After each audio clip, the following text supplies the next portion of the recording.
6장 16절에서 21절의 말씀입니다. 저녁 때가 되자 예수님의 제자들은 호수로 내려가서 배를 타고 호수 건너편 가파르나움으로 떠났다. 이미 어두워졌는데도 예수님께서는 아직 그들에게 가지 않으셨다.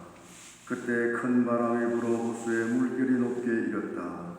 그들이 배를 25이나 30스타디온쯤 저어갔을 때 예수님께서 호수 위를 걸어 배에 가까이 오시는 것을 보고 두려워하였다. 예수님께서는 그들에게 말씀하셨다. 나다, 두려워하지 마라. 그래서 그들이 예수님을 배 안으로 모셔드리려고 하는데 배는 어느새 그들이 가려던 곳에 가 닿았다. 주님의 말씀입니다. 그리스도님 참여합니다. 앉으십시오.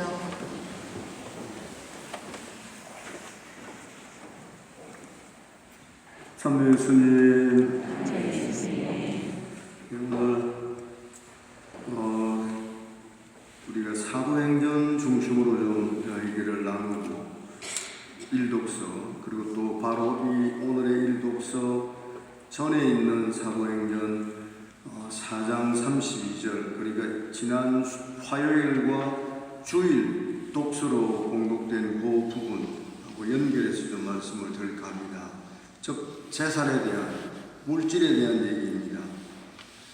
오늘 이 사도행전이 전하는 바는 이제 점점 예수님을 믿는 제자들의 무리가 늘어나고 또 그 예루살렘에 와 있는 그리스계 유다인들, 또 히브리계 유다인들, 이제 이 얘기는 히브리계 유다인은 뭐 본토백이라고 하면 될 거고, 그리스계 유다인은 그리스 쪽 사람이 남자든 여자든 한쪽이 그리스 사람하고 유다인들이 결혼해서 이제 2세가 태어나는 그런 케이스가 되겠죠. 그래서 이제 그들이 예수님을 믿는 제자들로 그리스계 유다인이 있고 히브리계 유다인들이 주종을 이루고 뭐 그렇게 큰 부류가 있겠죠. 그 외에 뭐 잡다한 다른 나라에서 온 또 이방인 계통 예수님의 제자들도 있을 텐데, 그들이 불평을 터뜨린 이유는 그들의 과부들이 매일 배급, 식량 배급을 받을 때 홀대를 받았기 때문이다. 그렇게 시작을 합니다. 이제 이 식량 배급이라는 것은 뭐 지금도 가끔 나라들마다 필요할 때는 식량 배급제를 실시하고, 만약 우리도 뭐 긴급 재난이 발생되면 어느 재난 지역에 구호물품을 갖다 주면 이제 배급제로 나눠주고 뭐 그러지 않습니까? 이제 그런 부분이지만 이건 좀 이제 다른 것이 바로 사도행전 4장 32절 이하에 보면 이런 복음 독서의 내용이, 사도행전의 내용을 잠시 언급하면 신자들의 공동체는 한 마음 한 뜻이 되어 아무도 자기 소유를 자기 것이라 하지 않고 모든 것을 공동으로 소유하였다. 그리고 이제 그들 가운데는 궁핍한 사람이 하나도 없었는데, 그 이유는 땅이나 집을 소유한 사람은 그것을 팔아서 받은 돈을 가져다가 사도들의 발 앞에 놓고, 그러니까 교회 공동체 앞에 놓았다는 얘기죠. 사도들의 발 앞에 놓았다는 것은 뭐 이런 말이 아니라 사도들이 있는 공동체 그 교회 앞에 갖다 놓고 저마다 필요한 만큼 나누어 받곤 하였다. 그리고 이제 그 대표적인 케이스로 위로의 아들이라는 바르나바, 위로의 아들이라고 불리는 요셉이 자기가 소유한 밭을 팔아 그 돈을 가져다가 사도들의 발 앞에 놓았다. 이제 이 맥락하고 같이 연결해서 생각하면서 오늘 물질, 재화에 대한 얘기로 마무리를 할 생각입니다. 만약에 여러분들이 내가 이제 여러분들 집 재산 다 팔아서 요 재래 앞에 갖다 놓으십시오. 갖고 오겠어요? 전부 다 딴 데로 가지. 사유 종교나 딴 데로 가버리지. 안 할 거라고. 근데 이건 놀랍게도 초대교회, 우리 초대교회 예수님이 이제 부활하신 그 전후 상황, 불이 붙기 시작했고 놀라운 여러 가지 체험들이 일어나게 되고, 그러다 보니 이제 누가 시키지도 않았는데 공동으로 갖다 놓고 필요한 만큼 나누어 받았다. 자, 이제 여기다가 이제 여러분들이 우리 신부 말을 잘 들어서 여기다 재산을 쌓아놨습니다. 집을 보면서 필요한 만큼 가져가십시오. 필요한 만큼 가져가겠어요? 갖다 놓을 사람도 없지만 필요한 만큼 가져가지 않지 필요한 10배를 가져가겠지. 이거 하나 필요하면 10개를 갖다가 집에 쌓아 놓을 거라고. 그 뭐 속된 말로 전화 여러분이나 우리 솔직하게 얘기하자고. 그러니 이게 사람이 쉽게 될 일이 아니죠. 정말 놀라운 어떤 체험들이 밑에 깔려있고 시키지 않았는데도 자발적으로 그렇게 했는데 문제는 시간이 지나면서 변질이 되는 겁니다. 갖다 놓는 놈도 지목 떼놓고 가져올 거고 가지고 가는 사람은 필요 이상으로 가져갈 것이고 요즘 자기 재산을 사회에 환원하겠다라고 하는 사람들 그나마 우리나라에도 이제 그런 사람들이 나오는 게 다행인데 외국의 큰 부자들도 보통 90% 이상을 환원하는 부자는 손꼽을 정도라고 합니다. 전 세계적으로. 그리고 이제 10%를 자기나 생활이나 가족들을 위해서 이제 남겨놓는 것이죠. 그런 사람들도 있는 반면 우리나라는 이제 50%까지 내놓겠다고 하는 사람이 있고 실천을 했다는데 우리가 조사할 바는 없고 어쨌든 그런 어떤 공동 소유의 개념 공산주의가 바로 여기에서부터 시작이 됐다는 거 아닙니까? 칼 막스가 공산주의를 이론화할 때 바로 이 사도행전에서 힌트를 얻었다는 겁니다. 성경에서. 그리고 영국의 산업혁명 이후 악질적인 자본주의를 자본가들 정말 돈 놓고 돈 뜯어먹는 못된 짓거리 하는 그 자본주의 자본가들에게 질려버린 칼 막스와 엥겔스가 사도행전에 근거하는 공산주의를 만든 겁니다. 그 공산주의 자체가 나쁜 게 아니라 그 사상은 좋은 겁니다. 그러나 공산주의가 지나면서 또 다른 식으로 변질됐습니다. 계급주의로 공산당만 잘 먹고 잘 사는 그러니까 새로운 계급이 생겨버린 겁니다. 우리 오늘 얘기하는 이 단어를 공산주의와 착각할까봐 제가 지금 좀 애둘러서 얘기를 하는데 이런 사회를 공산사회라고 합니다. 공산. 같이 놓고 같이 생산하고 필요한 만큼 가져가고 이론적으로는 완벽한데 이게 시간이 지나면서 인간의 우리들의 사고방식이 욕심스러우니까 그거를 견뎌내지 못하는 겁니다. 초창기에는 좋은 뜻으로 시작했지만 시간이 지나면서 꼬불치고 딴소리하고 필요 이상으로 가져가고 이런 부분들이 팽배해지기 시작했고 그 중에 가장 예민한 것이 결국 먹는 것, 쌀, 양식 아니겠습니까? 빵, 밥.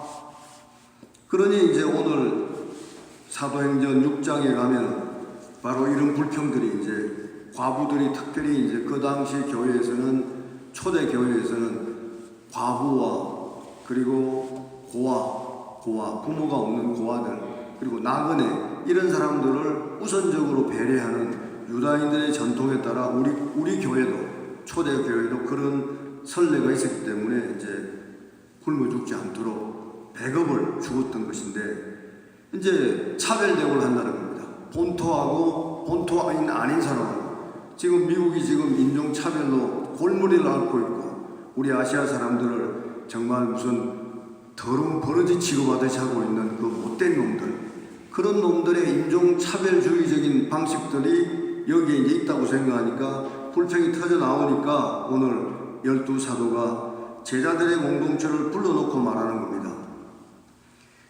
우리가 하느님의 말씀을 전하는데 지금 혼신의 힘을 다해도 바쁜데 식탁 봉사를 하는 것까지는 우리가 감당 못한다. 그러니 당신들 가운데 평판이 좋은 성령과 지혜가 충만한 사람 7명을 골라내시오.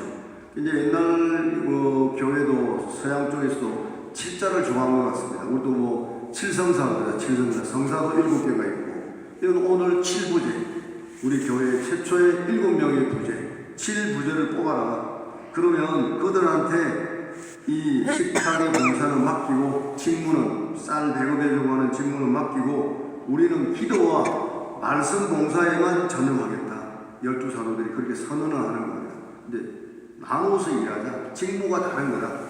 우리는 기도와 말씀 봉사에 전념하는 사도들이라면 7 부제를 내세워서 식량 배급, 식탁의 봉사자. 그래서 부제는 라틴어로 뭐 얘기해봐야 여러분들 소용없을 거고 식탁의 봉사자입니다. 부제라는 말 자체가 식탁의 봉사자.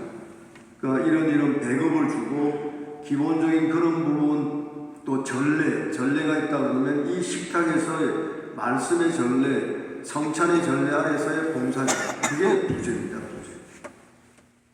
그래서 오늘 이제 그 공동체가 동의해서 믿음과 성령이 충만한 7 부제, 스테판, 필리포스 뭐 등등해서 7명의 부제를 뽑은 것이고, 이제 그들이 이제 사도들로부터 안수를 받고 사도들은 기도와 말씀 봉사에만 전력을 다하고 그 부분들을 7 부제에게 떠맡겼고, 그렇게 이제 어느 정도 공정을 또 이루어가니까 더 많은 제자들의 수가, 예수님의 제자들의 수가 급증을 했다. 그런 이제 오늘 내용입니다. 자, 이제 교회 정신으로 돌아와서 이런 초대 교회의 정신, 기본에 깔려있는 이런 사상들이, 물론 공산주의가 이제 그렇게 한번 이데올로기적으로 한번 만들어 봤지만 결국 변질되어 버렸고, 우리 가톨릭 교회는 이런 전통을 깔고 계속 이어져 오는 재물에 대해서 어떻게 생각을 해야 되는가, 올바른 재화, 올바른 재물관에 대한 가톨릭 교회의 가르침을 뭐 지난 다른 때 언급한 부분이 있기 때문에 짧게 요약을 좀 한다면, 우리 가톨릭 교회는 사유재산, 각자가 자기가 갖는 재산을 인정합니까? 인정하지 않습니까? 인정합니다. 인정해요? 인정 안 해요? 인정해요. 인정 안 하면 공산주의지. 당연히 인정합니다. 당연히. 자기가 자기 재산 갖는 것은 기본적인 인권이라고 말합니다. 한 사람이 태어나서 자기 스스로 팔아서 교회에 봉헌하고 바치고 그런 분들에게는 자기 자유지, 자기 재산을 팔아라 갖고 와라라고 교회는 가르친 적이 없습니다. 자발적으로 했고 자발적으로 하다가 또 뭐 다른 방식으로 가는 것이죠. 제가 교구 사무처장으로 있고 할 때 여러 가지 이제 보면 교회 은인 대장이 있습니다. 교회 은인 대장. 그러니까 1억 이상은 기증한 은인, 또 1,000만 원 이상은 기증한 은인 등등등등 자기 재산을 기증한 분들의 그런 목록을 다 만들어 놓고 교회가 미사를 그분을 위해서 봉헌합니다. 그래서 가끔 우리 미사 지향이 없을 때 단티스 미사 지향 없음이라고 쓰는데 그건 사실은 틀린 얘기입니다. 단티스 미사입니다. 봉헌한 사람들을 위한 미사가 자동적으로 봉헌됩니다. 각 본당의 미사 예물이 모자라는 본당에도 바로 단티스 미사를 교구에서 받아와서 신부들이 미사 봉헌을 하고, 우리도 어떤 때 지향이 없을 때는 신부가 2명이니까 빈 미사일 때는 단티스 미사를 봉헌합니다. 그게 이제 은인들을 위한 미사라는 것이죠. 이런 기회에 여러분들에게 제가 팁으로 드리는 겁니다. 그래서 이제 이런 재산의 문제를 교회는 어떻게 보는가? 사유재산 가설하는 기본적인 인권이다. 다만 사유재산권을 인정하되 그 재물에 대한 명확한 이해가 필요하다. 그래서 이제 초대 교회 쭉 이런 이제 있어왔던 단편적인 교부들의 얘기들을 신학적으로 토대를 만든 분이 토마스 아퀴나스 성인인데, 이 토마스 아퀴나스가 신학 대전에서 말하기를 사유재산권은 천부적인 인권이다, 권리다, 권리. 누구나 자기 재산 가질 수 있다. 그런데 그 소유권은, 절대적인 소유권은 하느님 것이다. 절대적인 소유권은 하느님 것이고 상대적인 소유권이 우리에게 주어져 있는 것이다. 자, 한번 따라해 보십시오. 절대적 소유권, 절대적 소유권, 상대적 소유권. 상대적 소유권. 말이 좀 이해가 되십니까? 조금 설명한다면 우리는 모든 건 하느님 것이다. 원래 주인은 한 분이다. 하느님 것이 하느님 것이고 하느님께서 우리에게 다 주신 거예요. 주었는데 각자의 능력에 따라 뭐 등등등등 해서 가질 수 있다. 그런데 절대적인 소유권이 우리에게 있는 건 아니라는 겁니다. 절대적인 소유권은 하나님 것이고 우리는 상대적인 소유권을 가진 빌려 쓰는 사람이에요. 빌려. 근데 뭐 우리나라 뭐 재벌들 또 돈 있는 사람들 보면 이걸 어떻게 하든 지 자식 새끼들에게 대대손손 물려주겠다고 악을 쓰고 앉아있으니 이게 이제 잘못되는 것이죠. 그리고 모든 재화는 재물은 만민이 골고루 나누어 쓸 수 있도록 만들어집니다. 그래서 만민을 위한 현세 재화, 즉 다른 말로 얘기하면 재화의 보편적 목적성을 우리 교회는 가르치고 있는 겁니다.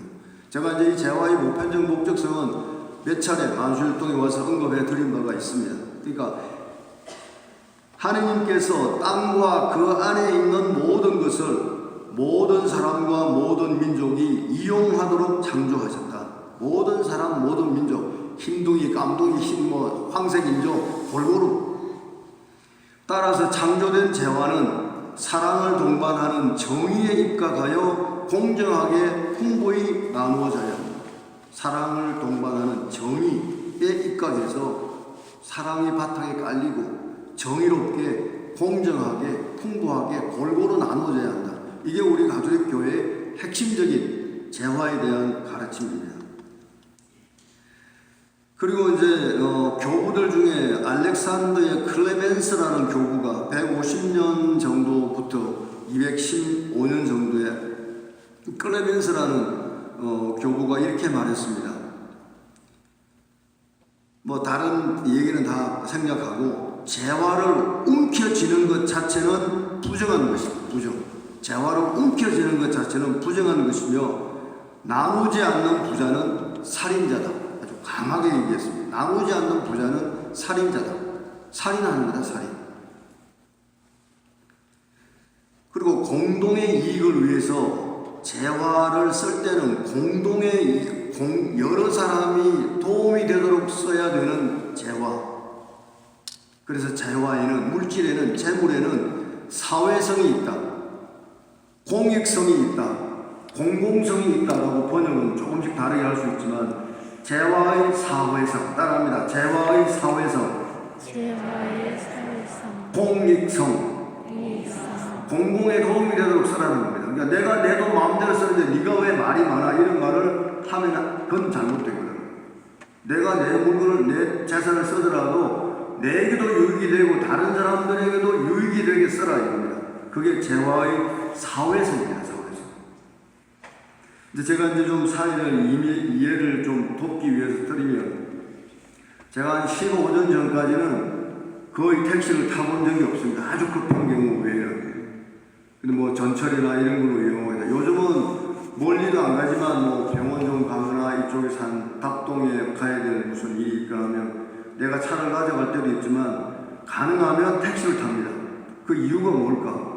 진부가 돈이 많아서 그게 아니라 제가 생각을 바꿨습니다. 아, 택시 기사도 먹고 살아야지. 뭐 한 뭐 10,000원 정도 나오는 정도의 돈이니까 어떤 때는 교통카드 하면 되고. 그래서 어떤 돌고 돌 수 있는 유통 구조를 막아버리는 것은 이건 문제 있는 겁니다.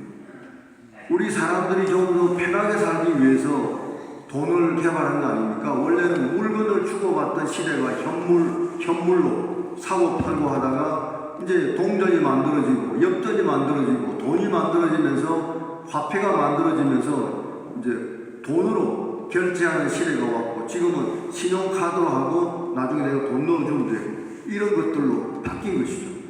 근데 이게 물질이 인간을 편하게 하기 위한 수단이고 도구여야 하는데 이제는 거꾸로 이놈의 물질이 인간 위로 올라가 버려서 요즘 사람들 머릿속에 아니 그냥 돈이 콱 박혀가지고 돈이 하느님이라니까 돈이 이게 저는 잘못됐다고 생각하는 겁니다. 요즘 젊은 사람들 뿐만 아니라 어떤 많은 사람들은 이미 물질의 노예가 되어버렸습니다. 돈의 노예가 되어버렸습니다. 정말 비참한 일입니다. 이 얘기는. 우리는 정신 바짝 차려야 합니다. 하나님께서 주신 상대적인 소유권을 잘 활용해서 또 뭐 어떻게 보면 어떤 사람은 돈을 늘리는 재주가 있잖아요. 어떤 사람은 쓰기 바쁜 사람이 있고, 뭐 똑같은 재산을 필요한 만큼 가져가도 그 가져온 거 가지고 또 알뜰하게 써서 재산을 일으키는 사람이 있는가 하면 맨날 갖다 줘도 맨날 물 붓기다. 깨진 독에 물 붓기다. 그건 벌써 잘못된 것이죠. 그러니까 이제 불평이 생기고 사람들이 이제 따로 놀려고 하는 거 아니겠습니까? 함께 하려고 하면 방법을 찾으면 얼마든지 있는데 점점 개인주의로 빠져버리고 그래 봐야 나만 손해봐. 자, 이제 요즘 여러분들도 우리 주변에 열심히 일해서 돈 버는 사람들이 자괴감을 느낀다고 하지 않습니까?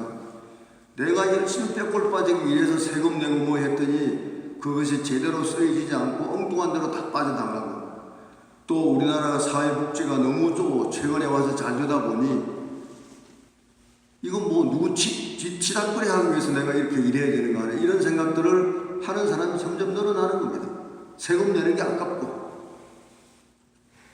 또 도움을 받은 사람이 또 고마웠게 생각하면서 절약하고 이런 모습을 가면 몰라도 아무 다음 달에 또 얼마 들어오니까 얼마 써버리고 이런 식으로 가버리면 이건 뭐 서로를 망가뜨리는 것이죠. 이제 그러다 보니까 이 사유재산권이라는 것이 국가의 어느 정도 통제를 받을 수밖에 없다라고 우리 교회는 가르칩니다. 그러니까 사유재산권은 마음대로 이제 물질을 사용하는 것은 통제를 할 필요가 있다. 국가가 세금 포탈하고 안 내고 딴짓거리하고 고급스러운 물건 사러 해외로 여행 다니고 하는 이런 것들, 이건 잡아야 돼요. 제가 벌써 20년 전에 홍콩에 미얀마에 이제 갔다가 돌아오면서 마카오의 성지순례, 김대건 신부님, 최양업 신부님 공부했던 거기 성지순례차 들렸는데 홍콩에서 어떤 분이 그런 얘기를 했습니다. 거의 20년이 전입니다. 한국에서 오는 큰 손들이 홍콩 백화점에 강남에 사는 돈 많은 여편네들이 다 VIP들이랍니다. 그 백화점, 홍콩 백화점. 그럼 이제 유명한 물건들이 들어오면 홍콩에서 전화가 온답니다. 이번 며칠부터 며칠 사이에 무슨 물건이 들어와서 박앤세일 합니다. 그러면 비행기를 타고 줄줄이 이 여편네들이 가가지고 이제 끼어서 타고 보통 물건 하나에 몇천만 원씩 하는 물건들을 몇 개씩 사가지고 들어옵니다. 그 세금 안 내는 방법을 또 안 됩니다. 세금도 거의 안 된답니다. 그러면 그 사람들은 내 재산 내가 쓰는데 왜 말이 많아? 그렇게 얘기할 수 있는 권리가 있는가? 우리 가톨릭 교회에서는 그런 권리 없다고 얘기하는 거예요. 그건 아니라는 겁니다. 누구나 사유재산을 공동선에 반대해서 남용하는 일이 없도록 예방하는 것은 국가당국의 책임이다. 3호 원장 71항이 40주년 교황님 회칙에 명백하게 나와 있습니다. 사유재산을 써대 공동선에 반대되는 그렇게 개인적인 사치 이런 것들로 인해서 남용하는 일이 없도록 예방하는 것은 국가당국의 책임이라고 말했습니다. 사유재산에는 윤리적인 사유권이 있다는 것을 명백하게 표현하고 있는 것이고, 사유재산 자체가 본질상 바로 사회적 성격, 공익성, 공공성을 가지고 있다는 것을 가르치는 겁니다. 자, 오늘 제가 좀 빠른 속도로 얘기했지만 이런 부분에서 암브로시오 성인 같은 분은 이렇게 마지막으로 말합니다. 지상의 재화란 인간이 그것을 향유하도록 하느님으로부터 선사된 것이다. 하느님으로부터 선물로 받은 것이다. 부자가 그 재화의 주인이 아니며, 따라서 부자가 그 재화의 주인이 아니며 관리자일 뿐이다. 다만 관리자일 뿐이고, 재화 나누기를 거부하는 것은 곧 영원한 생명을 거절하는 것으로 봐야 한다. 그러니까 재화 나누기를 거부하는 것은 영원한 생명을 거부하는 것으로 봐야 한다. 참 어떤 의미에서 이런 교부들의 정신이 우리 가톨릭 교회에 맥을 잇고 있다는 것은 다행인데 많이 변질되어 버렸습니다. 우리도 변질되었습니다. 그러나 천부적인 인권인 사유재산권을 제한하는 것이 아니라 그 재산을 어떻게 이해할 것인가, 상대적인 소유권을 가진 인간으로서 어떻게 잘 관리해서 필요할 때 다른 사람들에게 도움을 주고, 그래서 부의 분배, 자산의 자선과 선행의 부를 적절히 분배하고 자선에 강조점을 두는 것이 우리 가톨릭 교회의 기본적인 정신입니다. 자, 이제 오늘 다시 한번 이런 사도행전의 얘기를 제가 다른 방식으로 좀 더 풍부하게 풀어서 우리 가톨릭 교회 사회 교리, 즉 재화, 재물관과 연결해서